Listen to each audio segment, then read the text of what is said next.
Hello friends, welcome to my channel. ఈరోజు వీడియోలో నేను దొండకాయ పచ్చడి ఎలా చేసుకోవాలనేది వీడియోలో చూపిస్తున్నానండి.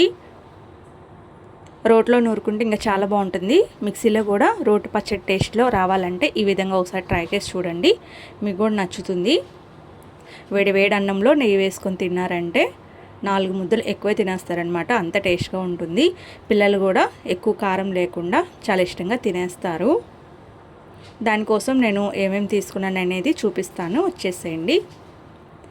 దానికోసం నేను ఇక్కడ దొండకాయ ముక్కలు ఇలా కట్ చేసి పెట్టుకున్నానండి. 1/2 కిలో దొండకాయలు తీసుకున్నాను, ఇలా రౌండ్ కట్ చేసి పెట్టుకున్నాను. 10 నుంచి 12 పచ్చిమిర్చి, 2 మీడియం సైజ్ టమాటాలు, ఒక మీడియం సైజ్ పెద్ద ఉల్లిపాయ, ఒక చిన్న నిమ్మ సైజ్ అంత చింతపండు, ఒక 5 నిమిషాలు వెల్లుల్లి రెబ్బలు తీసుకోవాలన్నమాట. ఇప్పుడు స్టవ్ వెలిగించి బాండి పెట్టుకోవాలి. బాండి హీట్ ఎక్కిన తర్వాత ఆయిల్ వేసుకోవాలండి. ఆయిల్ అనేది నేను ఇక్కడ ఒక 5 స్పూన్స్ వరకు వేసుకున్నాను. ఆయిల్ హీట్ ఎక్కిన తర్వాత ముందుగా కట్ చేసి పెట్టుకున్న దొండకాయ ముక్కలు ఉన్నాయి కదా, ఆ దొండకాయ ముక్కలు వేసుకొని బాగా ఫ్రై చేసుకొని పక్కన పెట్టుకోవాలి. బాగా ఫ్రై చేసుకోవాలండి. దొండకాయ ముక్కలు అనేది కలర్ చేంజ్ అవ్వాలన్నమాట, అప్పుడు ఫ్రై అయినట్టు. నేను చూపిస్తాను వీడియోలో ఏ విధంగా ఉండాలనేది. ఇక నేను ఒక టేబుల్ స్పూన్ జీలకర్ర కూడా తీసుకొని వేయించుకుంటున్నాను. ఇందాక తీసుకున్న ఇంగ్రీడియంట్స్లో జీలకర్ర తీసుకోలేదన్నమాట నేను. చూసారా, ఈ విధంగా వేగితే సరిపోతుంది. ఇప్పుడు ఇదే ఆయిల్లో పచ్చిమిర్చి వేయించుకోవాలి. పచ్చిమిర్చి కొద్దిగా వేగిన తర్వాత పచ్చిమిర్చి మధ్యకి ఇరుచుకొని వేసుకోండి, అప్పుడు మీదకి చిందకుండా ఉంటుంది ఆయిల్. తర్వాత ఉల్లిపాయ, టమాటా, చింతపండు, అలాగే వెల్లుల్లి రెబ్బలు కూడా అన్నీ వేసేసుకొని నూనె ఇలా పైకి తేలేంత వరకు ఫ్రై చేసుకోవాలన్నమాట. ఫైనల్గా కొంచెం కొత్తిమీర వేసుకొని వేయించుకొని స్టవ్ ఆఫ్ చేసుకోవాలి. కొత్తిమీర మీకు నచ్చితే వేసుకోండి, లేదా స్కిప్ చేసేయచ్చు. వేసుకుంటే టేస్ట్ అనేది కొంచెం బాగుంటుంది. ఆయిల్ అనేది ఇలా సపరేట్ అయింది చూసారా, ఈ విధంగా వచ్చేదాకా మంచిగా మగ్గించుకోవాలన్నమాట.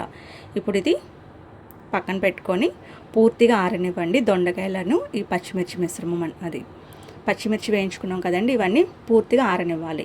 పూర్తిగా ఆరిన తర్వాత ముందుగా పచ్చిమిర్చి టమాటాలు మగ్గబెట్టుకున్న ఉన్నాయి కదండి, అవి మిక్సీ జార్లో తీసుకొని మీ రుచికి తగినంత ఉప్పు వేసుకొని కచ్చాపచ్చాగా పల్స్ మోడ్లో మిక్సీ పట్టుకోండి. పల్స్ మోడ్లో పట్టడం వల్ల మనం రోటి పచ్చడి చేసుకున్న టేస్ట్ వస్తుందన్నమాట.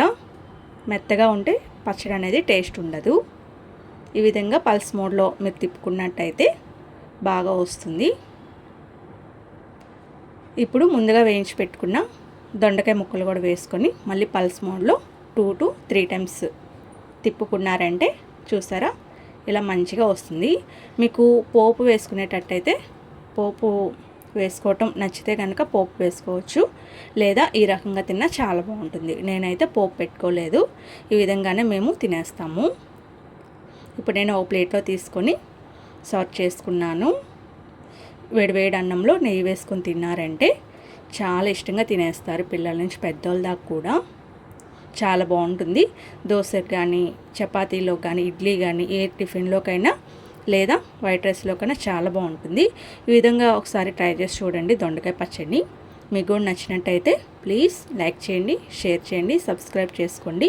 మరిన్ని వీడియోస్ కోసం మన ఛానల్ని సబ్స్క్రైబ్ చేసి వాచ్ చేయండి. Thank you for watching.